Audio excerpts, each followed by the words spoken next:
Police officer, আমারে বাঁচান। কেন রে, তোর কি হয়েছে? ওই কি হয়েছে মানে? শটপন ভরা জাসুস আমার মাইরা ফেলাইলো। আরে স্যার, সত্যি তো শটপন ভরা জাসুসকে মারছে। এই রামু বেটা, কথা থামা, আর তুই ওই দিকটা দেখ, আমি এই দিকটা দেখছি।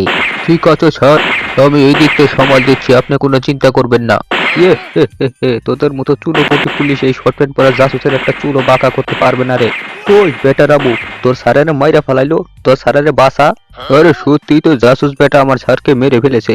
কিন্তু তুমি আমার স্যারের অস্ত্রপাতিগুলো নিও না, ওগুলো ওখানেই থাক। ওই বেটা রামু, তোরে কি আমার স্যার সেমন হয় আমি ওগুলো নিতে যাবো? তুই আমার স্যারকে মেরে বুক ফুলিয়ে ঘুরছিস, দাঁড়া তোর আমি অবস্থা খারাপ করে দিব বেটা। ওই আমার কিছু টপিক বাকি আছে, দাঁড়া তোকে দেখাচ্ছি মজা। खत्म।